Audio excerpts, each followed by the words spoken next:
क्या इंडिया में marital rape को एक अपराध घोषित कर देना चाहिए? गाइस, मैं हूं स्वाति और आज हम बात करेंगे कि क्या हम बंद दरवाजे के पीछे हुए सेक्सुअल असॉल्ट को इग्नोर कर रहे हैं। इंडियन पीनल कोड की धारा 375 रेप के लिए होती है, लेकिन इस धारा में एक दिक्कत है।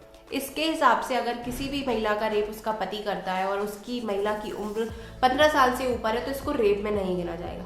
इसी बात को लेकर, इसी मुद्दे को लेकर दिल्ली हाई कोर्ट में लंबे समय से बहस चल रही है और इसको एक क्राइम, एक अपराध बनाने की मांग की जा रही है। पूरे वर्ल्ड में लगभग 150 देशों ने मैरिटल रेप को एक अपराध घोषित कर दिया है, लेकिन अभी भी 36 यानी कि 36 देशों ने यह नहीं किया है और इंडिया इन 36 देशों के अंदर आता है।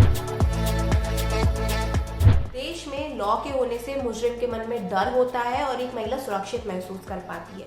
हर महिला के लिए रेप बुरा ही होता है, चाहे फिर वो शादीशुदा हो, मैरिड हो या ना हो। इस मामले को लेकर केंद्र सरकार ने भी अपनी बात सामने रखी। केंद्र सरकार का कहना है कि मैरिटल रेप मामले में हमको बाकी देशों को आंख बंद करके फॉलो नहीं करना चाहिए। इंडिया की अपनी दिक्कतें हैं, अपनी समस्याएं हैं, कई कारणों के कारण, जैसे कि इंडिया में शिक्षा की कमी है, महिलाओं में फाइनेंशियल एम्पावरमेंट की कमी है। वो अभी भी अपने हस्बैंड पर, कई महिलाएं डिपेंड करती हैं फाइनेंशियल सपोर्ट के लिए, उनके एक्सपेंसेस के लिए। इसके अलावा इंडिया में गरीबी है और सोसाइटी की जो मानसिकता है वो इतनी खुली हुई नहीं है, उनके विचार अभी इतने खुले हुए नहीं है कि हम मैरिटल रेप को एक अपराध घोषित करने का फैसला ले सकें। इसमें चल रही हियरिंग के दौरान जस्टिस राजीव ने कहा कि जब इंडिया का लॉ एक सेक्स वर्कर को फोर्सफुल सेक्स से प्रोटेक्ट करता है, बचाता है, तो फिर एक बीवी को क्यों नहीं, एक वाइफ को क्यों नहीं।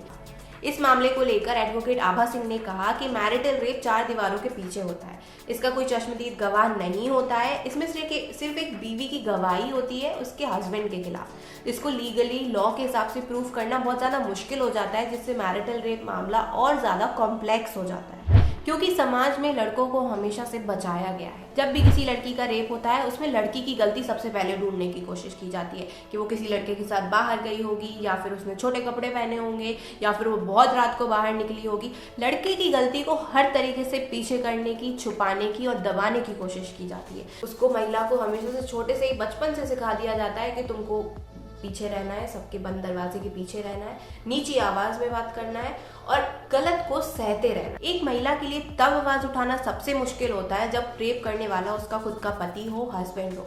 जब भी वो आवाज उठाने का सोचती है या आवाज उठाती है, उसके मन में हमेशा डर रहता है कि समाज उसका साथ नहीं देगा या वह अकेली रह जाएगी, उसको अकेले छोड़ दिया जाएगा, उसको समाज की और पैसों की मार झेलनी पड़ सकती है और उसकी जो एक अच्छी बीवी होने की इमेज है उसको समाज अच्छे तरीके से चिथड़े उड़ा देगा उसके।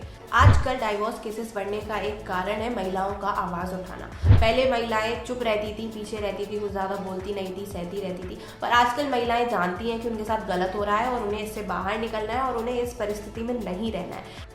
जब भी मैरिटल रेप को अपराध घोषित करने की बात आती है, कुछ लोग यह कहकर खड़े हो जाते हैं कि फिर इस अधिकार का गलत फायदा उठाया जाएगा, पुरुषों के खिलाफ झूठे केस दर्ज कराए जाएंगे। पर आप खुद सोचिए, क्या जरूरी है इस देश में सभी महिलाओं का सुरक्षित महसूस करना, या फिर कुछ चंद झूठे फर्जी केसेस के डर से इनसे इतना बड़ा अधिकार छीन लेना? Subscribe to the YouTube channel and don't forget to hit the bell icon so that you don't miss any videos by us.